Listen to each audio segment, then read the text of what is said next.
parler d'un film dont les décors ont été créés par Giger, les effets spéciaux réalisés par Dan O'Bannon, les vaisseaux spatiaux conçus par Chris Foss, le storyboard composé de plus de 3000 dessins réalisés par Moebius, un film produit par Michel Seydoux, un film que vous avez déjà vu sans le savoir, parce que vous connaissez sûrement déjà Alien, Star Wars, Superman, Terminator, Indiana Jones, Prometheus, Contact, Le Cinquième Élément.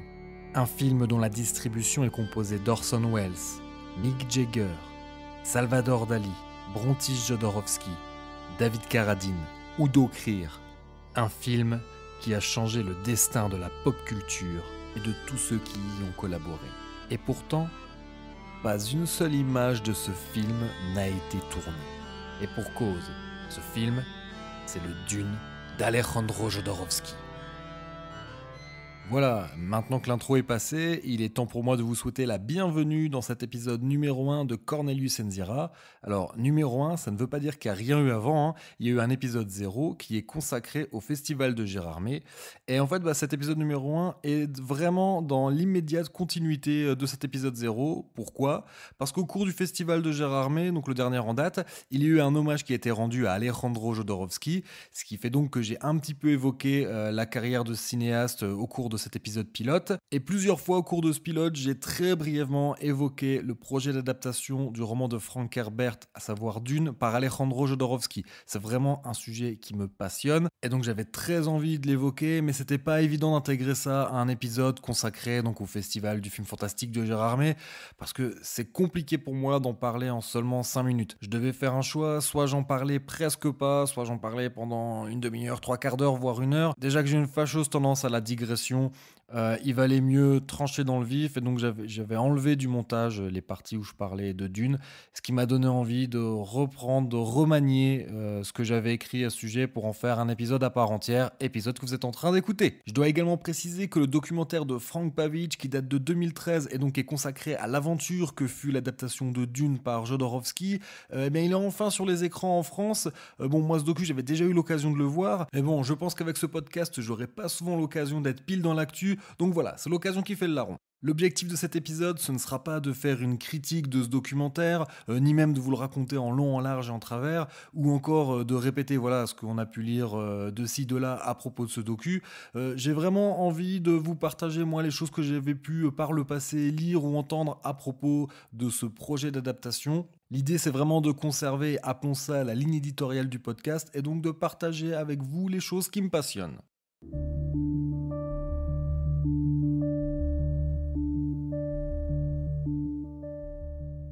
Donc comme je le disais, il y a clairement un lien entre cet épisode et l'épisode pilote consacré au Festival de Gérardmer, mais il y a également un lien entre Dune et la planète des singes. Vous l'aurez sûrement deviné, si j'ai appelé ce podcast Cornelius Enzira, c'est parce que je suis fan de la planète des singes. Mais pour faire le lien entre ces deux œuvres, je vais devoir déjà revenir un tout petit peu sur la chronologie de la parution du roman Dune et également de l'acquisition de ses droits d'adaptation. Ce qu'il est important déjà de savoir concernant Dune, c'est que c'est un roman qui a été écrit par Frank Herbert. Alors il est d'abord sorti sous la forme d'un feuilleton en 1963 dans un magazine qui s'appelle Analog Science Fiction and Facts, et il a été publié pour la première fois donc sous la forme d'un roman en 1965. Et en 1971, c'est un certain Arthur P. Jacobs qui en acquiert les droits. Droits qui sont valables jusqu'en 1974. Pour ceux qui connaissent l'histoire de la planète des singes, vous saurez que Arthur P. Jacobs, c'est lui qui a produit la planète des singes, c'est lui qui avait acheté les droits du roman de Pierre Boulle. Le problème, c'est que Arthur P. Jacobs, qui avait donc clairement du goût et du flair, il s'est éteint en 1973. Et ce qu'il faut savoir, c'est que dès le départ, Dune a traîné la réputation d'être un roman inadaptable. C'était clairement la volonté d'un seul homme, Arthur P. Jacobs, que de l'adapter au grand écran. Donc une fois qu'il s'est éteint, malheureusement, le projet était condamné à rester dans un tiroir. Mais puisqu'on en parle du roman, il serait peut-être temps de le présenter de manière vraiment très brute et très synthétique. Attention, je vais être volontairement extrêmement concis, ce qui fait que je vais sabrer beaucoup de choses. Le but, c'est de donner une idée du contenu du roman aux auditeurs qui n'en auraient absolument jamais entendu parler. Alors, je m'excuse par avance auprès de tous les fans hardcore du roman, hein. Je suis désolé pour les gardiens du temple, mais là, il est temps de se boucher les oreilles parce que ça risque de piquer. Donc, très grosso modo, l'histoire se passe dans un futur très lointain. L'humanité a colonisé toute la galaxie, galaxie qui est dirigée par un empereur unique. Le cœur du roman se passe sur une planète désertique qui s'appelle Arrakis, et sur cette planète, on produit une étrange substance que l'on appelle l'épice. Alors, pour vous la faire simple, l'épice, c'est ce qui a permis les voyages interstellaires, notamment en augmentant prodigieusement les capacités mentales et l'espérance de vie de ceux qui en consomment. Donc c'est comme ça que l'humanité a pu conquérir l'espace. Donc en gros, celui qui contrôle l'épice contrôle la galaxie. Donc sur cette planète, Arrakis, deux dynasties rivales vont s'affronter. Les Atréides, qui sont grosso modo les gentils, et les Harkonnen, qui eux, vous l'aurez compris, sont les méchants. Le personnage principal du roman, c'est un adolescent. Il s'appelle Paul Atréide, et donc comme son nom l'indique, c'est le fils du duc des Atréides. Sauf que son père va être trahi par l'empereur et livré à ses ennemis, donc les Harkonnen. Afin de sauver sa vie, Paul va devoir s'enfuir dans le désert avec sa mère et il va trouver refuge auprès de la population locale qui survit dans le désert en récupérant l'eau de manière parfois complètement dingue, mais ce qui fait que Dune est considéré comme un roman écolo. Mais là, je m'égare un peu, je reviens donc au roman. Donc Paul et sa mère Jessica vont être recueillis par la population locale et Paul va devenir pour eux une sorte de prophète et il va finir par mener la révolte contre les Harkonnen et l'empereur. Alors ce qui fait que Dune est un roman qui a à ce point marqué la science-fiction, c'est que Frank Herbert a imaginé tout un écosystème, toute une géopolitique à l'échelle galactique. Il y a vraiment de très nombreux personnages, de très nombreuses sous-intrigues. C'est un roman vraiment qui est à la fois philosophique, écologique, politique. Les superlatifs ne manquent pas pour en parler. Vraiment, la saga Dune de Frank Herbert, si on aime la science-fiction, on peut pas passer à côté. C'est vraiment quelque chose d'absolument génial, mais là, c'est impossible de le résumer en 2 minutes. Ce que j'ai fait, c'est presque interdit. Mais revenons-en à la genèse de ce projet d'adaptation donc du roman de Frank Herbert par Alejandro Jodorowsky. Donc on est en 1973, Arthur P. Jacobs vient de mourir et les gens de sa société de production savent pas trop quoi faire des droits de Dune. Et à ce moment-là, Jodorowsky, qui doit être à New York, il vient de réaliser La Montagne Sacrée. Auparavant, il avait réalisé El Topo, un film dont je parlais dans la première partie de l'épisode 0, et qui a donné naissance au mouvement des Midnight Movies. Donc bref, à ce moment-là, Alejandro Jodorowsky, il a déjà fait 3 longs métrages, il s'est fait une solide réputation dans les milieux arty, et il a même rencontré un succès quasi inespéré, notamment en Europe, donc avec ses films El Topo et La Montagne Sacrée, qui sont quand même des films extrêmement visuels et des films qui, a priori, sont pas forcément très faciles d'accès. Si vous faites partie de cette catégorie de gens qui aiment bien les œuvres d'art bien calibrées, qui aiment qu'un film réponde à toutes les questions qu'il soulève, j'ai envie de dire que peut-être vous n'êtes pas fait pour le cinéma de Jodorowsky. Si vous aimez bien les choses un peu bizarres, ce qui sort un tout petit peu de l'ordinaire, si vous aimez bien les œuvres généreuses et un peu foutraques, alors restez ici, parce que là, vous êtes vraiment à la maison. Je pense qu'il est temps là que je fasse une première digression, en fait pour vous dire que tout ce dont je vais vous parler dans cet épisode, il s'agit de témoignages que j'ai pu lire ou entendre ces dernières années. Et quand je dis témoignages, il s'agit donc des témoignages des gens qui ont participé au projet et donc qui évoquent leurs souvenirs. Et j'insiste sur ce mot souvenir, parce que la mémoire humaine étant ce qu'elle est, c'est pas une clé USB notre cerveau. Donc au final, un souvenir, qu'est-ce que c'est ? C'est une histoire que l'on se raconte sans cesse et que, avec l'imagination, on finit par un tout petit peu déformer. Je pense qu'on a tous vécu ça déjà, de retourner dans un lieu de notre enfance et de dire « Waouh, c'était beaucoup plus grand dans mon souvenir ». Il y a peut-être aussi un peu ce côté-là, donc avec tous les témoignages, vous pouvez prendre 2 personnes qui seront d'extrêmement bonne foi, elles vont vous raconter la même histoire et au final on aura 2 versions qui vont peut-être pas concorder. Et c'est le cas pour Dune. Parfois on va lire des choses qui sont contredites par le témoignage d'une autre personne et c'est pas forcément évident de pouvoir trancher et de dire un tel a raison, un tel a tort, parce que probablement que les deux ont raison. La vérité, finalement, qu'est-ce que c'est ? Bon là, on rentrerait dans un thème, dans un débat philosophique, mais voilà, moi je vais essayer à chaque fois quand il y a plusieurs versions, je vous donnerai les 2 versions, puis ça sera à vous de choisir celle qui vous fait le plus plaisir, tout simplement. Et donc on commence dès maintenant avec la genèse du projet qui prend des aspects mythologiques parce qu'il existe deux versions qui expliquent la raison pour laquelle Jodorowsky a eu cette idée aussi ambitieuse que folle d'adapter donc le roman de Frank Herbert Dune. La première est assez prosaïque, un ami à lui aurait parlé d'un roman écolo de science-fiction complètement dingue, donc vous comprenez qu'on parle de Dune, et la deuxième, elle est complètement mythologique. Il aurait eu dans sa tête la voix d'une divinité qui aurait dit adapte au cinéma le Dune de Frank Herbert. Voilà, rien que ça. Encore une fois, vous faites ce que vous voulez, vous choisissez la version qui vous semble la plus plausible. Toujours est-il que Jodorowsky contacte Michel Seydoux. Alors là encore, j'ai lu différentes versions. Il aurait contacté Michel Seydoux en lui demandant d'acheter les droits de Dune. Donc j'ai lu qu'il aurait fait ça sans même avoir lu le roman, et j'ai lu également qu'il aurait lu le roman en une seule nuit, sans s'arrêter ni pour manger, boire ou aller pisser, qu'il aurait lu ça d'une traite, et que dans la foulée, il aurait décroché son téléphone, appelé Michel Seydoux, et lui aurait dit « Michel, on achète les droits, c'est parti ». Alors là, vous êtes en train de me dire « Wow, comment ça se fait qu'il appelle Michel Seydoux ?» Tout simplement parce que Michel Seydoux, quand il a vu El Topo, il a eu envie de le distribuer en Europe, et c'est également lui qui a distribué La Montagne Sacrée. En plus de ça, les deux films ont très bien marché auprès du public en Europe. Alors pourquoi ne pas reconduire une équipe qui gagne, hein? Et tiens, d'ailleurs, je vais ouvrir un autre petit aparté.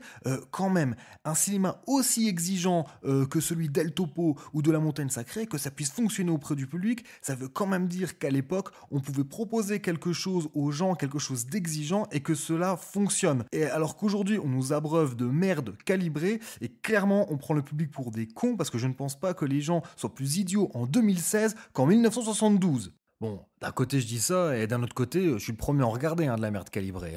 Pour en revenir à mon propos, il faut savoir que l'affiche européenne d'El Topo, qui est magnifique, a été dessinée par un certain Jean Giraud, a.k.a. Moebius. Mais là-dessus, je vais y revenir juste après. Donc une fois les droits du roman en poche, droits qu'a priori ils ont eu pour 3 francs 6 sous vu que les gens d'Abjac n'en voulaient plus, Seydoux et Jodorowsky décident de rentrer à Paris pour monter une équipe de choc qui sera capable d'adapter donc ce roman à l'écran. Donc tout naturellement, le premier artiste qui est contacté pour travailler sur Dune, c'est Jean Giraud. Jean Giraud, qui est l'auteur de Blueberry, il est également connu sous le pseudonyme Moebius. Pour faire simple, quand il fait du western, il signe sous son propre nom, Jean Giraud, et quand il fait de la science-fiction, il signe sous le pseudo Moebius. Bon, il a d'autres pseudonymes, mais on va faire simple, on va s'en tenir à ça. Jean Giraud égale Moebius. Alors, ce qu'il faut savoir, c'est qu'il y a un tout petit peu de flou concernant la nature de leur relation entre Jodorowsky et Moebius avant que le projet Dune ne démarre. J'ai lu qu'ils se connaissaient depuis longtemps, et à d'autres endroits, j'ai lu qu'ils se sont connus à partir de là. Bon, ce qui est sûr et certain, c'est que c'est clairement grâce à Dune qu'ils sont devenus amis et que plus tard, ils ont collaboré ensemble. Quand Jodorowsky se pointe chez Jean Giraud, Giraud est franchement impressionné. Déjà parce que donc il connaît les films de Jodorowsky et il a été impressionné. En plus de ça, je sais pas s'il a déjà lu Dune ou s'il le connaît seulement de réputation, mais toujours est-il qu'il sait qu'en quelques années, c'est devenu un monument de la SF et que l'adapter au cinéma, c'est un peu comme de gravir l'Everest. Et là, c'est quand même important de le préciser, à ce moment de l'histoire, Moebius, il n'a jamais travaillé pour le cinéma. Mais il se rend bien compte que de réaliser le storyboard, c'est quelque chose de colossal. Faut quand même préciser qu'il y a plus de 3000 dessins signés Jean Giraud dans ce fameux storyboard. Alors même si, clairement, à ce moment-là de l'histoire, Jodorowsky peut pas lui donner un tel chiffre, je pense que Giraud, il se rend compte de ce que ça va représenter. Et peut-être même qu'il se dit que Jodorowsky, qui doit lui présenter ça de manière complètement passionnée, de manière peut-être un peu délirante, il n'est pas bien sûr dans quoi il va s'embarquer. Et Jodorowsky, il va vraiment pas de main morte, parce qu'en plus de ça, il lui dit, écoute, dans 2 ou 3 jours, on décolle pour Los Angeles, on va rencontrer Douglas Trumbull, qui était le responsable des effets spéciaux de 2001 l'Odyssée de l'espace. Rien que ça. Donc voilà, notre Jean Giraud, il a seulement 35 ans et il est pas vraiment sûr. Il se dit attends, écoute, faut que j'en parle à ma femme, moi j'ai jamais fait de cinéma, enfin vous imaginez un peu comment il peut réagir. Voyons ça, Jodorowsky tente un coup de poker. En gros, il se lève et il lui dit « Ok, si t'es pas d'accord, moi je me casse tout de suite, je vais direct chez Druyer et lui, Druyer, il va accepter sans broncher. » Et en fait, le bluff fonctionne. Jean Giraud s'embarque dans l'histoire et s'envole tout de suite pour Los Angeles avec Jodorowsky. Et donc cette histoire, comme je l'ai dit, c'est le début d'une grande amitié entre les deux hommes.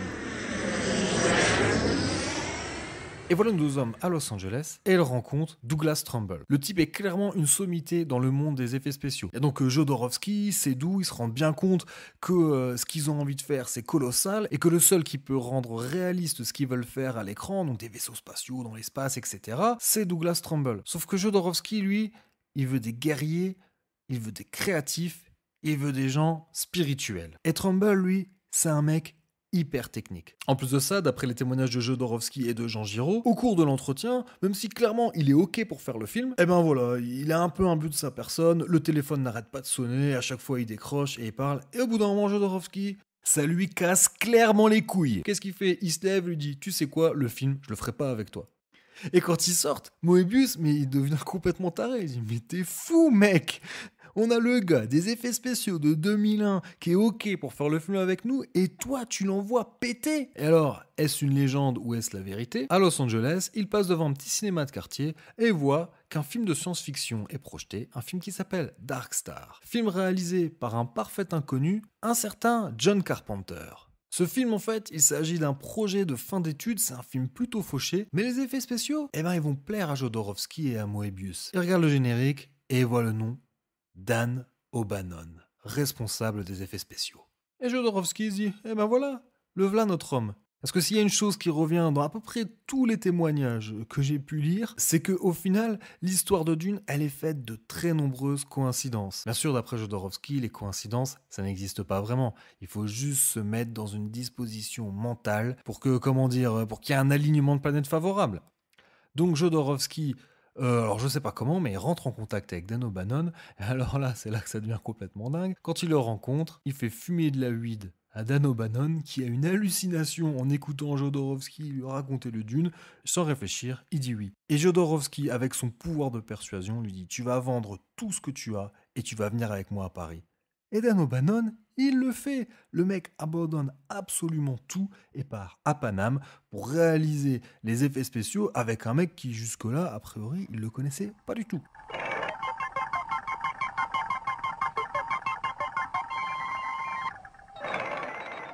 Vous l'aurez sûrement compris, le plus gros du boulot pour Dan O'Bannon, ça va être d'animer et de donner vie aux vaisseaux spatiaux, hein, principalement, et donc aux scènes dans l'espace qu'il pourrait y avoir dans Dune. Et il faut dire que Jodorowsky, il a des idées, mais complètement tarées.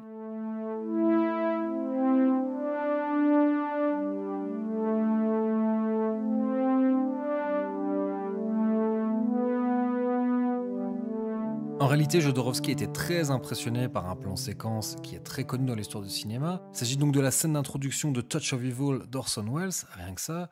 Donc lui, il a envie de s'inspirer de ce plan séquence. Il veut carrément un plan séquence qui traverse toute la galaxie, qui traverse des batailles spatiales et qui se termine sur la planète d'Arrakis, là où se situe quasiment toute l'histoire de Dune.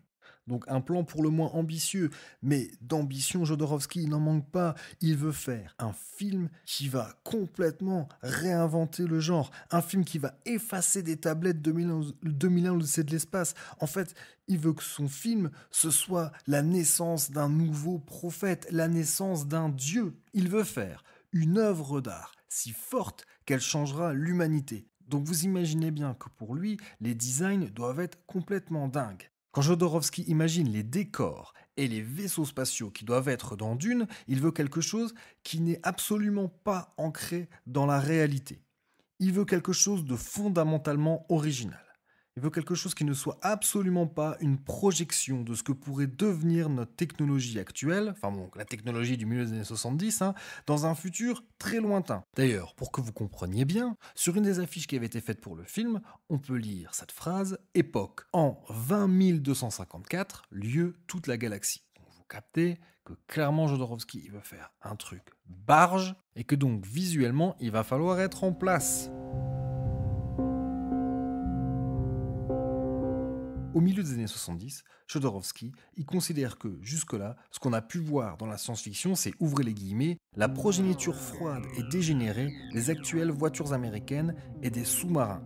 Pour décrypter un petit peu cette citation, en fait, donc faut comprendre que Jodorowsky, comme je l'ai dit auparavant en parlant de sa rencontre avec Douglas Trumbull, il veut pas quelque chose de froid et de technologique, il veut quelque chose de spirituel, il veut quelque chose qui a de la vie. Pour lui, cette vision aseptisée du futur que, ouvrez les guillemets, on voit généralement dans les films de science-fiction, ce qui inclut 2001 l'Odyssée de l'espace, est l'exacte antithèse de l'art. Donc on va synthétiser en une seule phrase tout ce que j'ai dit auparavant. Alejandro Jodorowsky a décidé, en réalisant l'adaptation d'un monument de la SF qui est Dune, d'effacer des tablettes à un autre monument de la SF, à savoir 2001 Odyssée de l'espace. Je ne résiste pas au plaisir de citer Jodorowsky quand il parle de sa vision des vaisseaux spatiaux tels qu'ils doivent être dans Dune. Donc là, on va de nouveau ouvrir les guillemets et sait-on jamais si vous écoutez cet épisode en présence de vos enfants, c'est le moment de faire pause et de leur dire de s'éloigner. Donc pour lui, dans Dune, les vaisseaux spatiaux doivent être des vaisseaux utérus, antichambres de la Renaissance dans une autre dimension. Des vaisseaux catins, dirigés par la semence de nos éjaculations passionnées.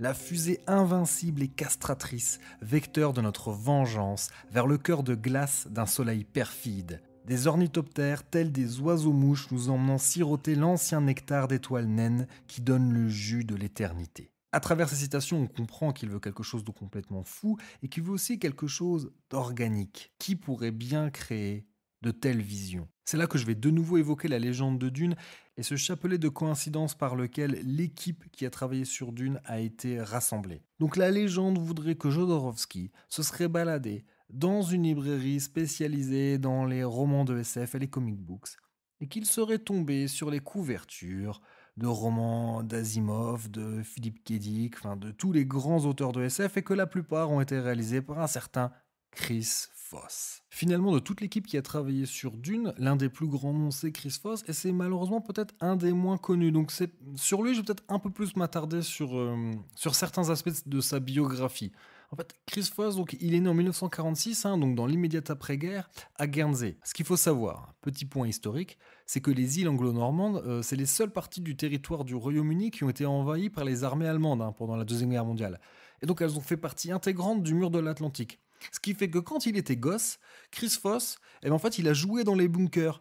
Et également, les ruines de bâtiments détruits par les bombardements, c'est quelque chose qui a fait partie de son quotidien et qui a marqué son imaginaire. D'autant plus que le grand-père de Chris Foss avait conservé les éditions de National Geographic qui avaient été publiées pendant cette guerre. Et donc, Chris, il avait été marqué par toutes les photos et par toute l'imagerie de l'équipement militaire de cette époque. Ce qu'il faut ajouter à cela, c'est qu'il est également fasciné par les locomotives à vapeur. Alors, je suis pas en train de vous dire qu'il a dessiné du steampunk, il est vraiment pas du tout dans ce délire. Par contre, quand il dessine des vaisseaux spatiaux, il leur donne un aspect poussiéreux, un aspect graisseux, et surtout, il veut leur donner un aspect fonctionnel. Lui, il veut s'éloigner de la vision aseptisée de la SF de l'époque, parce que, sérieux, j'adore 2001 l'Odyssée de l'espace, jamais il me viendrait à l'idée de critiquer ce film, mais faut avouer que quand on voit les images des vaisseaux spatiaux, on se dit qu'on peut bouffer par terre. Donc vous comprendrez pourquoi Jodorowsky a été séduit par les dessins de Chris Foss et pourquoi il a cherché à le recruter. Et vraiment, le truc sur lequel j'ai envie d'insister, c'est que quand Chris Foss dessine quelque chose, qu'il s'agisse d'un bâtiment ou d'un vaisseau spatial, il en imagine l'architecture, il en imagine le fonctionnement. Donc vraiment, quand on voit ces créations, on a l'impression qu'elles peuvent vraiment voler, qu'elles peuvent vraiment se mouvoir. Ce qu'il faut également ajouter, c'est qu'en plus de cette fascination donc, pour l'équipement militaire de la Deuxième Guerre mondiale, pour les locomotives à vapeur, Foss est également fasciné par les poissons. Et c'est vrai que certains de ces vaisseaux ont vraiment des allures de requins ou de poissons tropicaux, en tout cas qu'ils ont un aspect organique. Et une dernière chose qu'apporte Foss dans l'imagerie de la SF, c'est le côté immense. Quand il dessine des vaisseaux, quand il imagine un vaisseau, il n'imagine pas un avion de chasse qui va dans l'espace. Il imagine quelque chose mais de la taille d'une ville. Un truc qui n'est pas du tout à taille humaine. Donc des vaisseaux qui fourmillent de détails. Les vaisseaux de Chris Foss, ils sont fonctionnels, ils sont cradingues, ils sont démesurés, ils sont organiques. Ils ne pouvaient que séduire Jodorowsky. Et quand je vous dis tout ça, vous vous rendez bien compte que la vision de Chris Foss a considérablement marqué tout ce qu'il y aura ensuite dans la SF. Et là, on va continuer avec le côté coïncidence. L'un des films favoris de Chris Foss, c'est un film qui est sorti peu de temps auparavant. Un film fauché, à petit budget, réalisé par un inconnu du nom de Carpenter. Et oui, je vous parle de Darkstar. Ce type, il est fan de Darkstar. Et quand il vient rejoindre Jodorowsky à Paris, c'est pour travailler avec Dan O'Bannon qui, même s'il n'est pas encore très connu, Chris Foss l'admire déjà. Et là où il est encore plus heureux, c'est que on le met dans un atelier dans lequel il va travailler aux côtés de Jean Giraud. Et Chris Foss, il ne le connaît pas personnellement, mais il est fan du travail de Jean Giraud. Et ce qui est dingue aussi, c'est que Jean Giraud, il connaissait également le travail de Chris Foss et que lui aussi était très admiratif. Jean Giraud racontera même avoir beaucoup appris en observant la minutie avec laquelle travaille Chris Foss, que ce soit dans la manière de positionner sa main, dans la manière de choisir sa peinture, de choisir son pinceau, la manière dont il bouge, sa rigueur. Et Chris Foss, lui, dit qu'il n'a jamais vu quelqu'un travailler aussi vite, aussi bien, avec autant de virtuosité que Jean Giraud. Donc vous comprendrez que Jodorowsky, quand il s'est mis à la recherche de guerriers, d'artistes plus spirituels que techniques, il a complètement réussi. Il a tellement bien réussi qu'il a réuni des êtres humains qui sont entrés en résonance. Donc voilà pour l'équipe qui est responsable de, appelons ça la partie créative. Si vous avez bien suivi, vous savez qu'il manque encore une personne très importante. Mais je vais y revenir. Avant de parler de cette personne, il me faut évoquer un petit peu la distribution.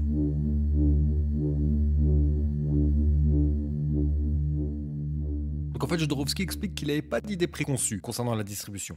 En fait, tandis qu'il dessinait le storyboard avec Jean Giraud, donc lui donnant les instructions et Jean Giraud donc faisant le dessin du découpage, eh bien, à mesure qu'il créait les personnages, il se rendait compte qu'il y avait comme s'il y avait des têtes d'acteurs qui apparaissaient, ou en tout cas de personnalités. C'est ainsi que pour certains personnages principaux, pour l'un d'entre eux, il était évident que c'était Mick Jagger. Pour un autre, il était évident que ce devait être Orson Welles. Pour le personnage de l'empereur, alors là c'est là qu'on arrive au high level du côté barge, pour Jodorowsky, il n'y avait pas de doute possible, la seule personne pouvant jouer l'empereur galactique, c'était Salvador Dali. Donc Jodorowsky parle souvent de Dune comme d'un combat, et pour remporter des batailles, il faut avant tout une bonne stratégie.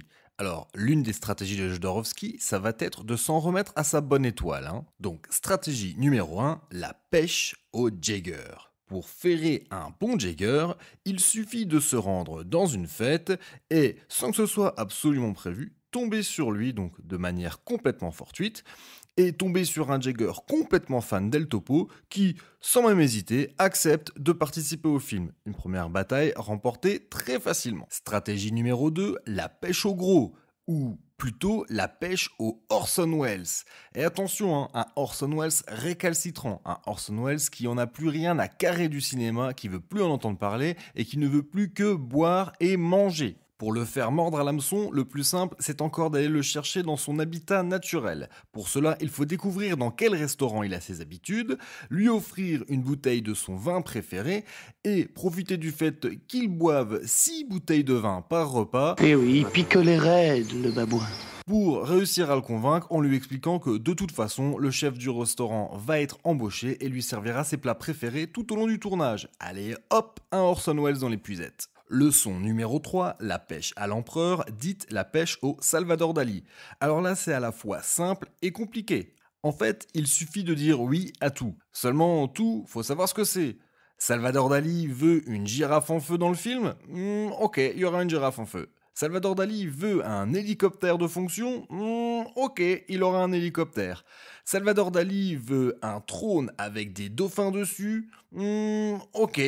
Sur le trône, on fera pipi et caca ? Ok. Il veut 100 000 $ à l'heure ? On se gratte la tête, on change le script, on fait en sorte que sa présence à l'écran soit réduite à la portion congrue, soit quelques minutes, et on dit ok. Et voilà, un Salvador Dali dans l'épuisette. Stratégie numéro 4, la pêche au Paul Atreides. Alors, pour le rôle principal, donc le rôle de Paul Atreides, qui est adolescent dans le roman, eh bien il suffit de regarder autour de soi et se rendre compte que son propre fils, Brontis, a 12 ans. Fils qui a notamment déjà joué dans El Topo, oui, le petit gamin au début du film, celui qui enterre son nounours et la photo de sa maman dans le désert alors qu'il est cul nu, c'est lui. Et donc, eh bien, il suffit de le confier à Jean-Pierre Vigneault, un spécialiste des arts martiaux, pour le préparer mentalement et physiquement pendant 2 ans, 7 jours sur 7, 6 heures par jour, donc vous avez bien compris, 42 heures par semaine, ce qui fait qu'après 2 ans d'entraînement intensif de la sorte, Bronti Jodorowsky, du haut de ses 14 ans, valait mieux pas lui dire merde en face parce que en gros, il était capable de vous tuer avec le petit doigt. Tiens, d'ailleurs, concernant Jean-Pierre Vigneault, le spécialiste des arts martiaux, donc qui a formé Bronti Jodorowsky à toutes les techniques de pied-point, un jour Jodorowsky s'est pointé avec lui dans l'atelier où travaillaient Moebius et Chris Foss. Donc pendant qu'ils étaient en train de parler, Chris Foss était en train de boire une bière et tout d'un coup, en fait, sans crier gare, il a balancé la bière à travers l'atelier. Donc en gros, il visait la tête de Jean-Pierre Vigneault. Et apparemment, en fait, Jean-Pierre Vigneault, au dernier moment, il a juste décalé un tout petit peu la tête, juste ce qu'il faut pour pas se prendre le verre de bière dans la gueule.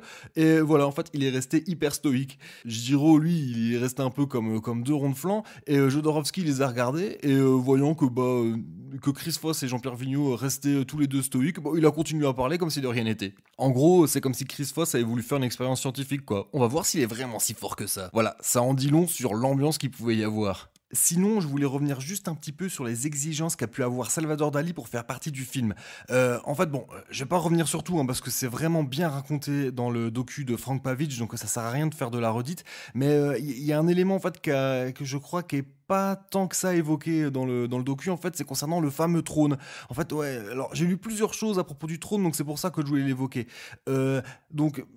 L'une des versions qui a été donnée, c'est que Salvador Dali aurait dit à Jodorowsky: tiens, regarde, j'ai fait un dessin, voilà, le trône impérial, je veux qu'il soit comme ça, avec deux dauphins entrelacés, et je veux qu'on puisse pisser et déféquer depuis le trône, mais par contre, il faut qu'il y ait un circuit pour la pisse et un circuit pour la merde, parce que faut vraiment pas que ça se croise, quoi. Et Jodorowsky aurait dit oui. J'aurais lu également que ça aurait été une idée de Jodorowsky, et j'ai vu également en fait une interview de Chris Foss où lui dit qu'en fait c'est Moebius qui aurait dessiné un magnifique trône impérial qui aurait été refusé par Jodorowsky, et ça aurait mis Moebius un peu en rogne, et du coup pour se venger il aurait dessiné donc un trône comme ça, un truc complètement kitsch et dégueulasse. Voilà, encore une fois, choisissez la version qui vous fait le plus marrer et qui vous semble le plus plausible. Mais surtout, en fait, si je voulais évoquer le casting avant de terminer de parler du crew de créatifs artistiques, en fait, c'est parce qu'il reste une personne à évoquer, en l'occurrence Giger.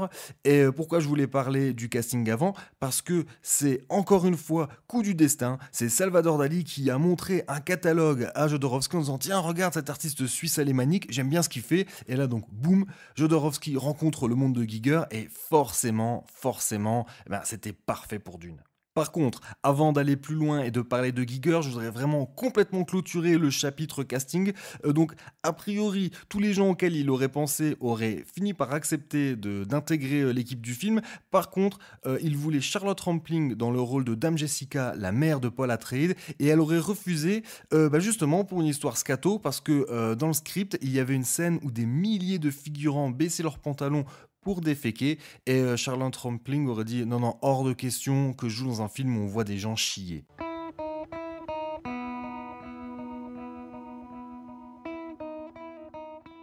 On va essayer de redonner un peu de structure à cet épisode. Si j'ai parlé à ce moment-là de la distribution, c'est parce que je voulais parler de Salvador Dali. Parce que c'est par le biais de Salvador Dali que Jodorowsky va découvrir les œuvres d'un artiste suisse qui répond au doux nom de H.R. Giger. Comme vous l'avez compris auparavant, Jodorowsky voulait vraiment quelque chose de complètement original, il voulait du jamais vu, et il voulait quelque chose d'organique et de sexuel.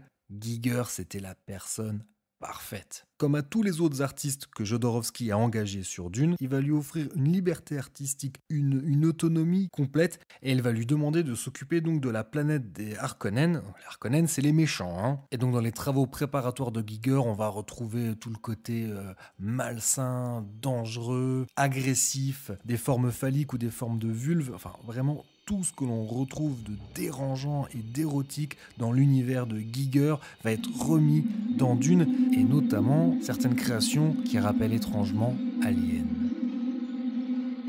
Donc on a évoqué le storyboard, les décors, les vaisseaux spatiaux, les effets spéciaux, la distribution. Il est temps maintenant de parler de la musique, parce que là également, Jodorowsky va vouloir mettre les petits plats dans les grands.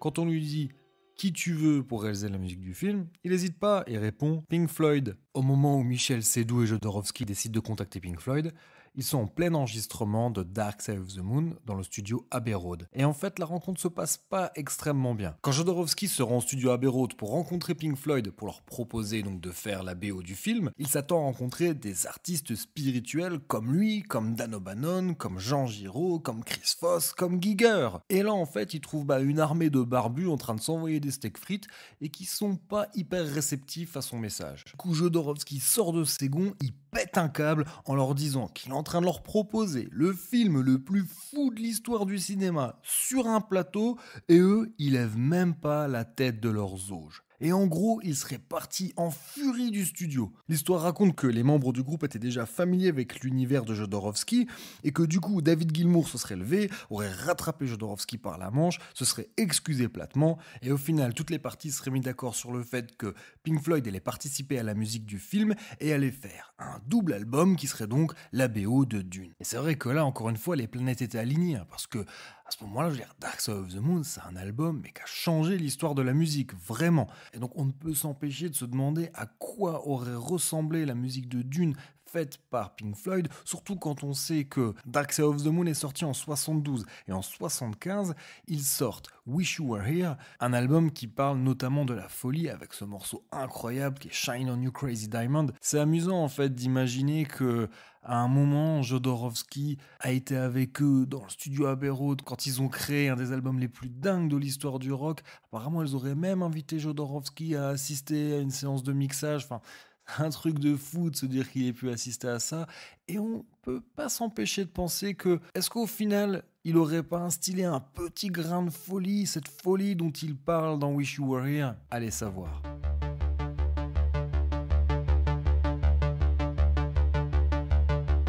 Dans son idée, Jodorowsky voulait que chaque planète ait sa propre musique. Donc pour les Atréides, en gros les gentils, ça devait être Pink Floyd. Et pour les Harkonnen, donc les méchants, il avait pensé au groupe de Christian Vander, à savoir Magma. Ça aurait pu donner quelque chose d'incroyable également. Cette fois-ci, je pense qu'on a évoqué à peu près tous les aspects. Et donc, en 1975, tout est prêt. Le storyboard est écrit et il est hyper détaillé. En gros, j'ai entendu dans une interview Brontis Jodorowsky qui expliquait qu'en fait, finalement, c'était un peu comme un manuel Ikea, quoi. Tout était écrit, il n'y avait plus qu'à s'y mettre. Ils avaient obtenu l'autorisation pour tourner dans le Sahara. Michel Seydoux avait déjà mis 10 millions sur la table. Selon Jodorowsky, avec ces 10 millions, il pouvait faire le film.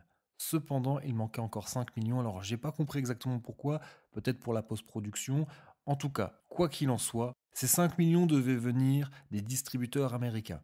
De toute manière, ça paraît évident que pour que le film soit viable économiquement, il fallait que les distributeurs US suivent Seydoux et Jodorowsky dans l'aventure. C'est donc avec des dizaines et des dizaines de copies de ce bouquin, de ce storyboard énorme qui est en fait une sorte de manuel de mode d'emploi de Dune que Jodorowsky et Seydoux sont allés vendre le projet aux distributeurs américains. Et les Américains, ils vont être bluffés, ébahis par ce qu'ils vont voir. Sauf que voilà, Hollywood étant Hollywood, ils vont être un petit peu frileux par rapport à la personnalité de Jodorowsky. D'après Seydoux, peut-être aussi parce que le projet était trop français, trop européen, et qu'Hollywood n'a pas voulu le faire. Faut dire aussi que Hollywood a une grande propension à, quand ils voient une bonne idée qui vient de l'extérieur, plutôt que se dire on va l'amener chez nous et on va la distribuer chez nous, ils disent on va reprendre toutes les idées, on va pomper le truc et on va le refaire nous-mêmes. Le nombre de films européens ou asiatiques qui sont sortis aux États-Unis sous la forme de remake sont trop nombreux pour être énumérés. En est-il de même de Dune? La théorie n'est pas forcément aussi farfelue qu'elle en a l'air. Toujours est-il qu'au bout du compte, il leur manque 5 millions de dollars.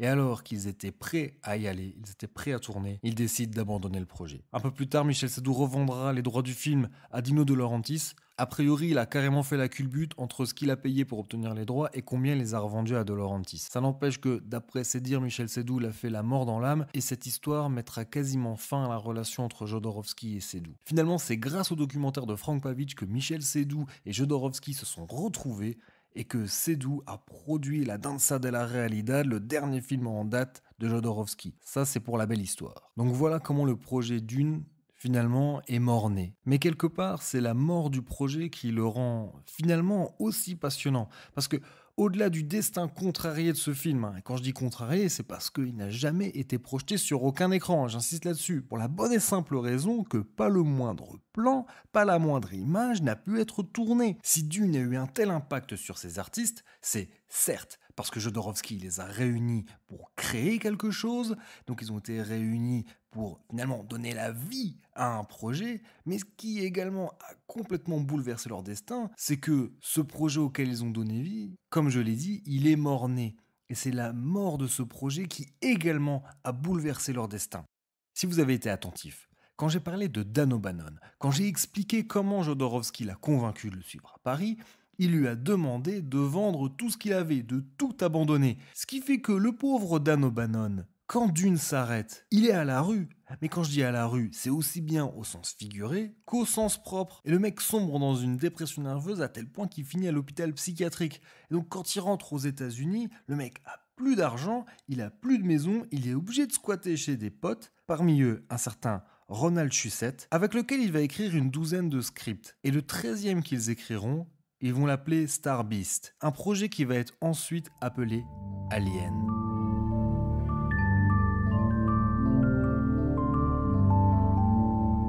Avant de parler un peu plus d'Alien, en fait, je voudrais revenir sur le cas de Chris Foss. Donc, Chris Foss, cet illustrateur britannique qui avait été engagé pour réaliser le design des vaisseaux spatiaux. Donc, jusque-là, il était surtout connu pour faire des illustrations sur des couvertures de romans de SF. D'ailleurs, petite parenthèse, Brontis Jodorowsky a raconté que lui, quand il était gamin, il avait lu pas mal des romans qui avaient été illustrés par Chris Foss, donc de le voir en vrai, il était comme un dingue, quoi. Toujours est-il que... Enfin, je trouve que le cas de Chris Foss est assez intéressant. En fait, donc Foss, ce qu'il dit par rapport à Dune, c'est que l'un de ses plus grands regrets, à part bien évidemment que le film ne soit pas tourné, c'est de ne pas avoir compris la chance qu'il avait à ce moment-là. Et pour cause, c'était la première fois qu'il travaillait pour le cinéma. Lui, il s'est retrouvé plongé à Paris, entouré d'artistes géniaux, entouré d'une équipe qui était aux petits soins, prêt à lui fournir tout ce dont il avait besoin pour être créatif. Donc voilà, et tout ce beau monde était guidé par un maître d'orchestre en la personne d'Alejandro Jodorowsky qui faisait tout ce qu'il pouvait pour stimuler au maximum leur créativité. Il faisait tout pour leur permettre de donner vie à sa vision de Dune. Jodorowsky, il avait vraiment une vision générale, une vision directrice. Et ce qu'il attendait de Foss, mais également d'O'Bannon, de Moebius ou de Giger, c'était que eux-mêmes apportent leur propre vision du projet pour nourrir le truc et pour en faire quelque chose d'absolument incroyable. Je rappelle, Alejandro Jodorowsky n'avait pas d'autre ambition que de changer le monde avec Dune, rien que ça. Et donc chaque jour, Jodorowsky, il venait les motiver, alors parfois il leur parlait comme s'il était le manager d'une équipe de sport collectif, parfois il se mettait à danser ou à chanter pour eux. Ça devait être une ambiance complètement barge, mais dans le sens positif du terme. Et a priori, Chris Foss, il a adoré ça. Mais comme je le disais, comme il n'avait jamais travaillé pour le cinéma avant, finalement il n'avait pas de repères et il s'est pas rendu compte que ça, c'était unique, qu'il est en train de vivre quelque chose d'absolument génial et que le cinéma, malheureusement, ça n'est pas ça. Plus tard, Foss a regretté de ne pas avoir bien eu conscience de ça parce qu'un directeur comme Jodorowsky, Foss, il n'en rencontrera jamais d'autres. Bon, déjà, Jodorowsky est unique en son genre, mais quand je dis ça, on va dire quelqu'un qui a une telle motivation, qui incarne à ce point un projet, qui a une telle vision. Donc en fait, dans la foulée, quand on lui annonce que Dune est arrêté, alors est-ce qu'il est dans le déni ou est-ce qu'on lui a pas bien expliqué, mais lui, en fait, il pense que Dune va redémarrer. Pour lui, c'est juste un hiatus. Voilà, il manque 5 millions. Il pense qu'ils vont les trouver. Même si j'ai lu quelque part que Foss, en voyant le casting, en voyant l'ambition qu'avait Jodorowsky, il avait quand même quelques doutes. Mais juste après l'annonce de la fin du projet Dune, il accepte de travailler sur le projet Superman. Mais en fait, s'il accepte, c'est parce qu'il se dit que ça lui permettra d'attendre que la production de Dune redémarre. Comme j'ai dit, je sais pas, est-ce qu'il était dans le déni, est-ce qu'il voulait pas comprendre? Toujours est-il quand même, moi j'ai lu ça dans une de ses interviews, donc a priori il l'aurait dit, quoi. Quand il est engagé sur Superman, il se retrouve pas à travailler avec plein d'autres artistes géniaux, en fait il travaille seul, depuis chez lui. Donc voilà, la seule directive qu'il a, c'est qu'on lui dit qu'il doit s'occuper du design et de l'environnement de Krypton, pas plus. Il n'y a pas un réalisateur qui se met à côté de lui et qui lui fait des danses, qui lui fait des chansons, ou qui, à grand renfort de gestes, lui explique comment il a envie que les vaisseaux spatiaux soient, qui lui raconte l'histoire. Non, non, non, rien de tout ça, c'est vas-y ma couille, démerde-toi. 1 à 2 fois par semaine, en fait, il rejoint les studios de Pinewood. En plus, à ce moment-là, donc milieu des années 70, les studios sont en pleine décrépitude, hein. Quand il parle de l'ambiance de la pré-prod de Superman, il en parle comme quelque chose de vraiment de glauque et de lugubre. Et surtout, là où il est vraiment déçu, c'est que d'un point de vue artistique, il voit qu'il n'y a absolument aucune cohésion et absolument aucune vision globale. Désolé si vous me trouvez insistant, mais voilà, après avoir vécu ce qu'il a vécu avec Jodorowsky sur Dune, se retrouver plongé dans Superman, c'est pas franchement excitant. Le pire, c'est que, en fait, tout son travail, on ne le verra même pas à l'écran. Par contre, on va quand même l'utiliser pour la promo du film. Toujours est-il, si on regarde bien les concepts qu'il a créés pour Krypton, on retrouve certaines idées qui étaient dans Dune, notamment pour tout ce qui est architectural. Donc après ça, il se retrouve à travailler sur Flash Gordon, donc ce qui explique qu'il y a également une sorte de lien de parenté entre les deux films, hein. Et il y a une autre coïncidence, c'est que Flash Gordon a été produit par, tiens, Dino De Laurentiis. Donc Dino De Laurentiis, c'est lui qui a racheté les droits de Dune à Michel Seydoux, hein, je l'ai dit auparavant. Et avant de confier le projet à David Lynch, il l'a proposé à Ridley Scott qui venait de réaliser un film qui s'appelle Alien. Donc voilà pourquoi je voulais parler de Chris Foss avant d'aller un peu plus loin sur Alien, c'était histoire de retomber sur mes pattes. Donc de nouveau, le chemin d'O'Bannon et de Chris Foss vont se croiser, parce que O'Bannon, il est pas fou. Il a eu envie de recréer l'équipe de Dune. C'est pour ça qu'on retrouve également Moebius et bien évidemment Giger sur le projet Alien. Si on peut clairement considérer Alien comme une sorte de rejeton dégénéré du Dune de Jodorowsky, c'est pas pour le scénario, parce que ça, Dan O'Bannon s'en est pas caché, hein. Il s'est inspiré des séries B des années 50-60, que ce soit les films US ou les films italiens. Par contre, pour l'aspect visuel, là on est clairement, mais vraiment, on peut pas être plus dans la filiation avec Dune.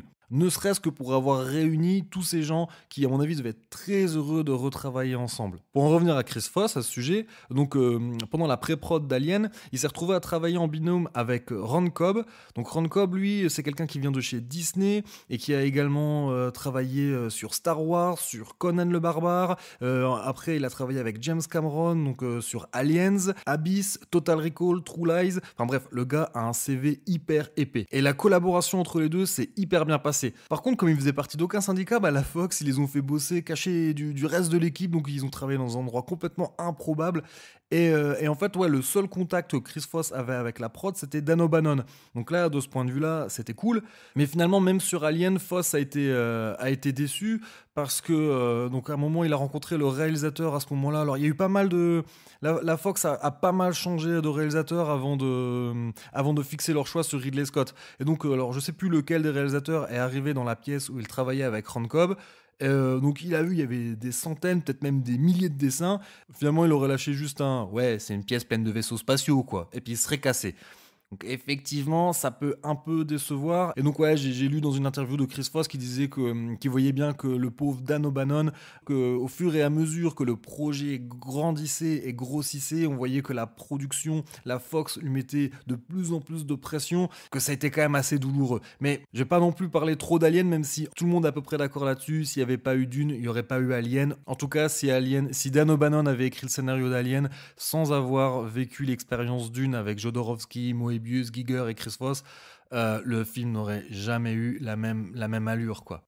Par contre, le seul truc qui est rigolo, et après, promis, j'arrête de parler d'Alien, c'est que si vous avez été attentif plus en amont dans l'épisode, je vous ai dit que Jodorowsky, la vision qu'il avait des vaisseaux spatiaux, il voulait quelque chose de complètement affranchi de l'image des technologies donc de l'époque. Il voulait quelque chose d'organique, de bestial, de sexuel. Et ça, c'est vrai qu'on le retrouve surtout dans ce qu'a fait Giger. Mais ce qui est marrant, par contre, c'est que le Nostromo, il a été créé à partir de plein de trucs qu'on été retrouvés dans des casses, des vieux moteurs d'avion, machin, ce qui lui donne un côté qui est assez proche des œuvres de Chris Foss, c'est-à-dire un côté un peu vraiment fonctionnel, un peu cradingue, mais pour le coup il a été fait avec des trucs qui ont été retrouvés à la casse, donc des trucs Des trucs clairement ancrés dans leur époque, comme quoi. Hein. Et voilà, donc là, je vous ai peut-être donné le sentiment de m'égarer un petit peu, mais ce que j'ai voulu dire à travers tout ça, et donc pour revenir au cas de Chris Foss, c'est que ce qui est assez incroyable, c'est que ce type-là, qui a un talent monstre, et dont les créations sont vraiment taillées pour le cinéma, eh bien au final, il a une filmographie qui est pas du tout en adéquation avec cet immense talent. Hein.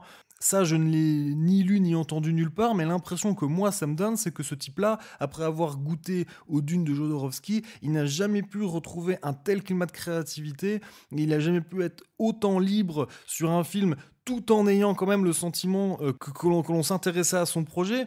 Donc quelque chose qu'il dit dans le documentaire, c'est que sur les autres films, il a eu parfois le sentiment que l'on se moquait totalement de ce qu'il faisait. Donc voilà, ça revient sur ce que j'ai dit à propos de Superman et d'Alien. Un mec comme Chris Foss, on s'attendait à ce qu'il ait travaillé sur des milliers de films, et au final, ouais, sa filmo, elle est assez maigre. Il faut dire aussi qu'il est peut-être abonné au projet maudit, parce que pour terminer avec l'histoire de Chris Foss et du cinéma, il faut savoir qu'il a également travaillé avec Stanley Kubrick. Oui, il a travaillé sur intelligence artificielle. Donc ouais, le mec a pas forcément de bol, quoi. Hein. Mais dans tous les cas, Chris Foss, a priori, ne garde pas un souvenir hyper chaleureux de la collaboration avec Kubrick. Apparemment, il a dit de lui que même si le gars était hyper créatif, visiblement, il comprenait pas comment marche le processus créatif chez les autres, et on serait tenté de dire pas comme Jodorowsky, justement. Mais bon, là, je m'égare vraiment. Pour pouvoir aborder la conclusion de cet épisode, en fait, je voudrais vous raconter comment aurait dû se terminer donc la version de Dune de Jodorowsky. Paul Atreides, qui est devenu une sorte de prophète, il se fait égorger par un de ses ennemis, mais en fait, au moment où il est en train de mourir, il lui dit « Tu peux pas me tuer parce que mon esprit s'est déjà répandu partout. » Et au moment où il meurt, tous les gens autour disent « Je suis Paul ». En voyant ça, immédiatement, je me suis dit « Mais finalement, c'est exactement ce qui est arrivé au Dune de Jodorowsky, c'est-à-dire que le film est mort, mais il s'est réincarné dans tellement d'autres films. I'm Dune, I'm Dune, I'm Dune.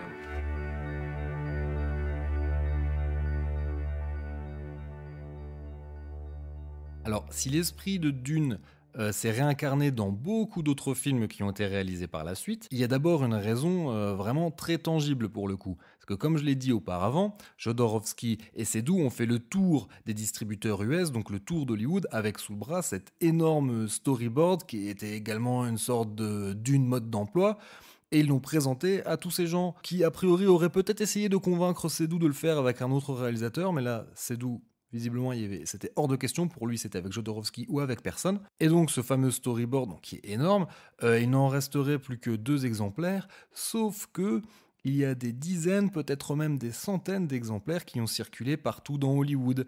Et là, vous voyez où je veux en venir. C'est-à-dire que, sans faire de procès d'intention, on pourrait quand même imaginer que des gens l'ont feuilleté et ont au moins été, de manière inconsciente, influencés par ce qu'ils ont pu voir dedans. Ça, ce serait la version bisounours, puis il y a une autre version qui serait qu'il y en a qui ont été, qui sans vergogne, ont pillé, ont bouffé à la gamelle et ont pris tout ce qu'ils pouvaient prendre de Dune pour l'intégrer à leur propre projet. Certaines personnes pensent que, ouais, Star Wars en ferait partie. Mais ça, je vais revenir là-dessus un peu après. Il y a une autre chose qui, je crois, n'a pas forcément été évoquée, mais qui, moi, me semble évident, mais c'est mon sentiment, encore une fois, et puis c'est quelque chose d'absolument pas tangible, c'est que des gens donc comme O'Bannon, Foss, Giger, Moebius, le fait d'avoir travaillé avec Jodorowsky, ça a complètement changé leur vision des choses. Certes, c'était des gens déjà géniaux, certes, Jodorowsky les a engagés parce qu'ils avaient une vision qui était différente de ce qui se faisait à l'époque, mais c'est impossible d'imaginer que rencontrer Jodorowsky, ça soit quelque chose de stérile. Forcément, ça a été une expérience séminale. Forcément, c'est quelque chose qui les a transformés et qui a changé leur manière de travailler par la suite. Et donc, sur tous les projets où Moebius, Chris Foss, Giger ou Dan O'Bannon ont travaillé, consciemment ou inconsciemment, ils ont apporté l'esprit de Dune dans les projets qu'ils ont faits. Bon, après, là où je tempérerai peut-être un tout petit peu le propos, c'est que à la fin du documentaire, en gros, on dit ouais, sans Dune, pas d'Alien, sans Alien, pas de Blade Runner, sans Blade Runner, pas de Matrix. Je fais ouais, les gars, vous allez peut-être un tout petit peu loin.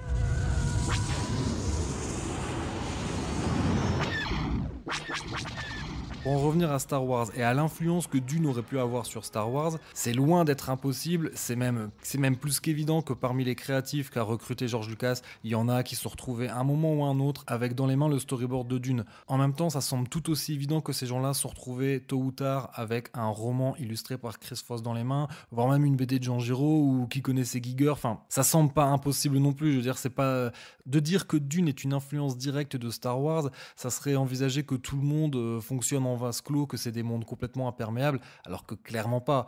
Comme je l'ai dit, j'ai cité juste avant Ron Cobb, donc, qui a travaillé sur Alien, et il avait travaillé sur Star Wars. Donc c'est un mec qui connaissait O'Bannon, et il était certainement au courant qu'O'Bannon était parti en France pour bosser sur l'adaptation du roman de Frank Herbert. Il s'y était peut-être intéressé. Enfin, voilà, clairement, c'est des milieux qui sont poreux. Clairement, de façon consciente ou inconsciente, tout le monde est influencé plus ou moins par tout le monde. Et il y a quelque chose auquel je crois également, c'est que oui, je pense que c'est possible qu'à deux endroits différents, deux personnes différentes aient des idées qui soient extrêmement proches.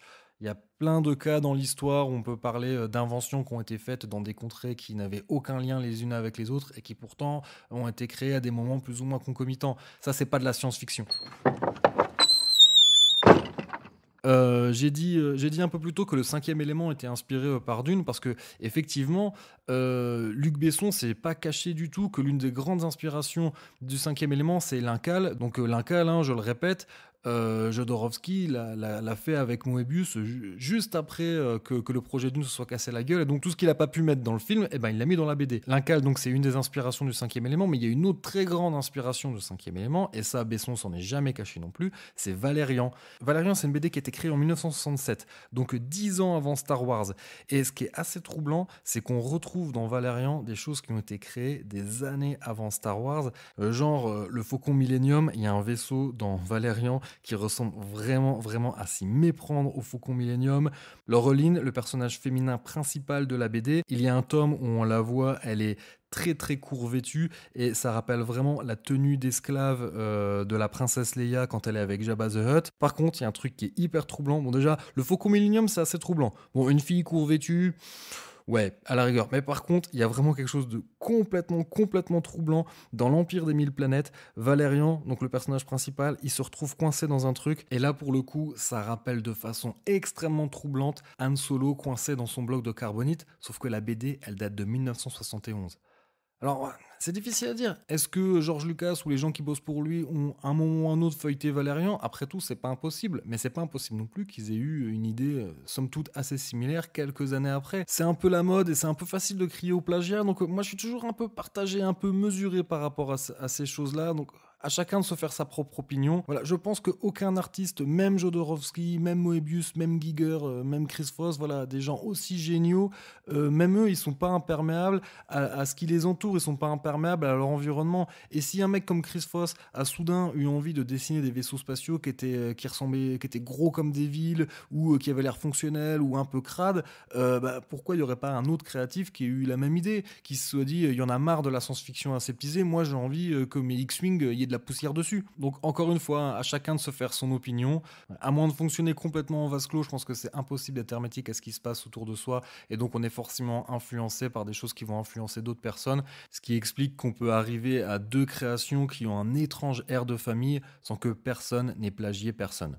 Encore une fois, à chacun de se faire sa propre opinion. Maintenant que je crois avoir dit à peu près tout ce que je voulais dire, il serait peut-être temps que je vous donne un peu mon opinion donc sur le documentaire de Frank Pavich. Mon opinion, c'est que pour visionner et apprécier donc ce docu, Jodorowsky's Dune, je suis pas certain qu'avoir lu le livre, donc le livre de Frank Herbert, ou avoir vu le film de David Lynch, je pense pas que ce soit des prérequis. Que l'on connaisse l'histoire ou non, le docu n'en est pas moins passionnant. Alors, ce qui est important en fait par rapport à ce docu, c'est qu'ils ont fait vraiment une approche chronologique. Ils racontent l'aventure de Dune vraiment comme une histoire. Et ce qui est absolument génial, c'est qu'ils ont animé des dessins de Moebius, donc les storyboards. Donc on voit les dessins, on les voit un peu se mouvoir, on les voit prendre vie. Donc ça nous permet de partager un petit peu la vision qu'avait Jodorowsky pour ce film. Comme en plus de ça, on entend souvent les commentaires de Jodorowsky pendant qu'on voit les images donc se mettre en action. Et on peut presque imaginer ce que ça donnait quand Moebius travaillait avec Jodorowsky au-dessus de son épaule, qui lui expliquait ce qu'il voulait. Enfin, ouais, ça c'est vraiment quelque chose qui rend le docu hyper agréable à voir et qui le rend à mon sens, vraiment passionnant. Après, si je devais apporter un petit bémol, c'est que... comme je pense qu'ils ont essayé d'installer une narration, ils ont été obligés d'éluder certaines choses. Comme j'ai dit, moi, il y a des fois, j'ai trouvé différentes sources qui donnent des visions un peu différentes des choses. Donc, probablement que pour garder un côté cohérent, il y a des choses qui ont dû être sabrées. Ce qui fait que pour quelqu'un qui s'est vraiment documenté concernant ce film, on n'apprendra pas forcément grand-chose pendant le docu. Ça, allez, c'est un bémol qu'on peut apporter. Mais le fait de bien connaître l'histoire, moi, ça a pu me permettre de m'intéresser à d'autres aspects. En plus de ça, ce qui est vraiment génial, c'est qu'on entend la voix donc de Dan O'Bannon qui est plus de ce monde. On voit des images de Moebius qui est mort il y a quelques années, des images de Giger qui malheureusement nous a quittés également. Donc au final, même presque le docu fait un peu office de testament. Moi, je trouve que ça le rend émouvant. Ouais, et le fait de raconter les choses de manière chronologique, de toute manière, ça fait que même si on connaît la fin de l'histoire, eh ben, on se prend à rêver que le film a eu lieu malgré tout. Hein. C'est vraiment difficile de ne pas se prendre au jeu, voilà, tellement l'histoire qui nous est racontée, tellement cette aventure de Dune est rocambolesque. Hein. Donc, comme j'ai dit, hein, c'est certainement dans un souci de narration que le film élude certaines choses et passe vite sur certains sujets, mais voilà, le film a le mérite de développer des points particuliers, de montrer vraiment de nombreux intervenants qui sont tous passionnants. Parmi eux d'ailleurs, il y a Richard Stanley. Lui, il a une certaine expertise en termes de films maudits. Hein. J'en ai parlé dans la première partie de mon épisode 0 quand je parlais du documentaire Lost Soul. L'un des grands mérites de ce documentaire, c'est qu'il nous permet de bien appréhender la vision qu'avait Jodorowsky pour ce film, pour son adaptation de Dune, et on comprend à quel point c'est un projet dingue et ambitieux, et que certains passages auraient été quand même difficiles à rendre à l'écran, difficiles à rendre crédibles. Je pense notamment à ce plan séquence qui était censé traverser toute la galaxie. Ça, je ne sais pas comment ils auraient pu faire. A priori, ils avaient trouvé les moyens techniques, mais je pense qu'ils auraient quand même un peu galéré. Et aussi, on comprend que ça aurait peut-être été une œuvre un peu difficile, qu'il aurait été difficile pour le public de rentrer dedans et peut-être donc difficile de trouver son public. En cela, le film aurait quand même été fidèle au roman, dans le sens où, même si ça me viendrait pas à l'esprit de vous dire que Dune c'est chiant à lire, mais il faut avouer qu'il faut quand même avoir les neurones bien connectés. Hein. Jodorowsky lui-même dit que les 100 premières pages qu'il a lues du roman, il a un peu rien compris. Et c'est vrai que c'est un roman qui est passionnant, mais très honnêtement, il est encore mieux quand on le relit une deuxième fois, quand on connaît l'histoire. Ça permet de mieux comprendre tous les tenants et tous les aboutissants, les intrigues et les nombreuses sous-intrigues. Il faut avoir les yeux bien ouverts quand même quand on lit Dune, et a priori, il aurait fallu avoir les yeux vraiment bien ouverts et les neurones bien connectés entre eux pour comprendre le Dune de Jodorowsky. Quand Jodorowsky parle de son parcours artistique, il l'évoque souvent comme un combat. Et à propos de Dune, il a dit quelque chose que je trouve de très beau, c'est que pour Dune, il a gagné quasiment toutes les batailles, mais il a quand même perdu la guerre. N'empêche, on peut pas s'empêcher d'imaginer une sorte d'Uchronie, un monde où ce film aurait été projeté sur les écrans, un monde où les consciences auraient été éveillées. Ça aurait peut-être été un monde dans lequel Star Wars aurait été un petit film qui n'aurait jamais connu de suite parce qu'il aurait été écrasé par le succès immense de Dune. On n'aurait pas eu Alien, etc. Mais peut-être qu'on vivrait dans un monde meilleur, qui sait, hein. Why don't you will not have ambition? Why? Have the greatest ambition possible. You want to be immortal? Fight to be immortal. Do it. You want to make the most fantastic art of movie? Try. If you fail, it's not important. We need to try. Maintenant, il est vraiment temps de conclure. Ce que je tenais vraiment à dire, c'est que j'ai pas du tout la prétention d'être incollable concernant Jodorowsky. Comme je pense, ça s'est senti. J'ai énormément d'affection pour ce personnage, énormément de respect. Jodorowsky, du haut de ses 86 ans, il a encore l'énergie, on dirait qu'il a l'énergie d'un jeune homme de 20 ans, quoi. C'est quelqu'un qui, je sais pas, il transmet quelque chose d'incroyable. Ce qu'il faut savoir, c'est qu'il continue à faire du cinéma. Hein. Là, il est en train de réaliser un film qui s'appelle Poésie sans fin, qui devrait bientôt sortir. Il essaie de continuer à avancer en évoluant en marge des circuits traditionnels. Je veux dire, à sa manière, il est bien plus punk que bien des gens qui revendiquent l'être. Bon voilà, je pense que tous les fans du roman de Frank Herbert nourrissent des regrets éternels quant au fait que ce film n'ait jamais vu le jour. Du fait de la personnalité de Jodorowsky, qui d'autre que quelqu'un d'aussi habité que lui aurait pu rendre à l'écran ce chef-d'œuvre de la littérature, de la SF. D'ailleurs, même David Lynch s'y est cassé les dents. Bon, après, c'est parce que la fille de De Laurentiis lui a sérieusement cassé les burnes. burne. Mais ça, j'ai décidé que j'en parlerai pas de toute manière. Forcément, le fait que le film n'ait jamais vu le jour, ça laisse la place à tous les fantasmes, et donc on ne peut qu'imaginer un film complètement génialissime, alors que ça se trouve, si le projet avait été concrétisé, ça aurait été un film qui serait tombé rapidement dans l'oubli et qui aujourd'hui serait une sorte d'ovni un peu ringard. Bon, j'y crois pas une seule seconde, même en le disant, mais après tout, c'était envisageable également, hein. Pour ceux qui ont eu la chance de voir le documentaire, j'espère que vous aurez noté que j'ai fait l'effort d'éviter de faire des redites. Je me suis surtout attardé sur des parties qui sont pas évoquées dans le docu. Après, certaines redites étaient inévitables, hein, parce que j'ai dû prendre en considération le fait que certains auditeurs n'avaient potentiellement pas encore vu le documentaire. Si vous n'avez pas vu le docu et que vous avez bien aimé cet épisode, je vous encourage vivement à courir si jamais il y a un cinéma qui le projette encore, ou alors, je sais pas s'il y aura une sortie DVD ou Blu-ray, mais essayez de le voir, parce que, encore une fois, hein, si vous avez aimé cet épisode, alors vous allez adorer le documentaire. Bon alors, les plus attentifs, ou je dirais les plus pinailleurs d'entre vous, auront sûrement noté que j'ai dit en début d'épisode que pour une fois, j'allais avoir peut-être l'occasion d'être pile dans l'actu avec ce podcast. Force est de constater que cet épisode va être mis en ligne presque 1 mois et demi après la sortie en salle du docu en France. Donc pour l'actualité, c'est râpé. Les raisons, c'est juste que j'ai eu des soucis avec mes problèmes, hein, que ce soit d'un point de vue calendrier ou d'un point de vue technique. Bon après, c'est pas intéressant d'entrer dans les détails, puis de toute manière, il n'y a pas eu mort d'homme, donc je serais tenté de dire qu'on s'en branle.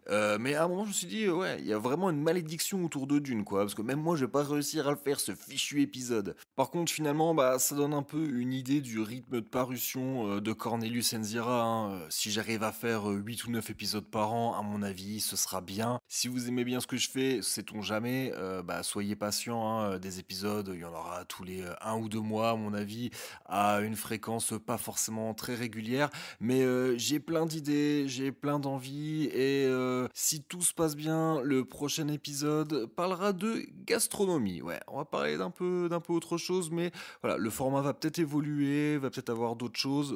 Je vais faire, encore une fois, selon mes envies, selon mes possibilités, mais j'ai envie de continuer, hein. Tant que j'y suis, vous pouvez communiquer avec moi via Twitter. Donc le compte Twitter de l'émission, c'est @endzira, et il y a également une page Facebook. Je vais essayer de mettre le lien dans le descriptif de l'émission, hein, mais bon, si vous tapez Cornelius Enzira dans Facebook, a priori vous devriez tomber dessus. Ceux d'entre vous qui ont écouté l'épisode pilote auront peut-être noté que cette fois-ci il n'y a pas eu de respiration punk rock, mais vous en faites pas, hein, on va quand même se quitter en musique. Parlant de musique, je voulais juste préciser que la plupart des transitions musicales de cet épisode sont en fait issues de la BO du documentaire qui a été composée par Kurt Stenzel, BO qui est notamment sorti en vinyle, un double LP qui est vraiment très beau, hein, un bel objet. Cette BO, je l'ai pas mal réécoutée pour choisir les transitions pour cet épisode, et plus je l'écoute et plus je l'aime bien en fait. Les plus attentifs d'entre vous auront aussi reconnu la musique de Darkstar et d'Alien, hein. Il est désormais vraiment temps de se dire au revoir,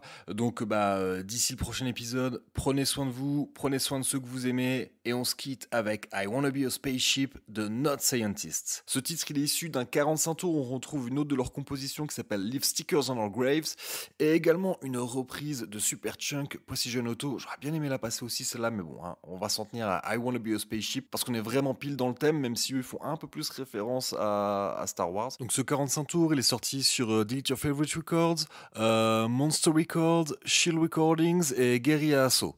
Un 45 tours, 3 titres, 4 labels. Une dernière chose, si vous avez écouté ce podcast en faisant votre jogging et que ça vous a donné le sentiment de courir au milieu du désert d'Arrakis, j'espère que vous n'avez pas eu trop soif. Et si vous l'avez écouté tandis que vous faisiez la cuisine, j'espère que vous n'avez pas eu la main trop lourde sur les épices. Allez, à bientôt les Spartiates.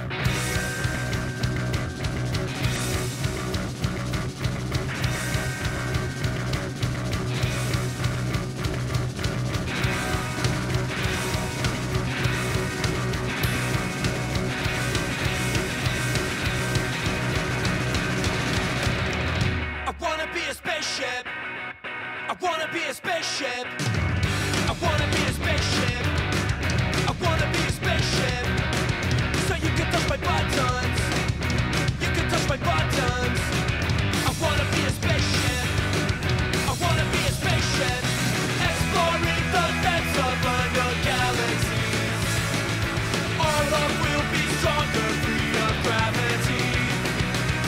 Fighting mutants, aliens with lasers.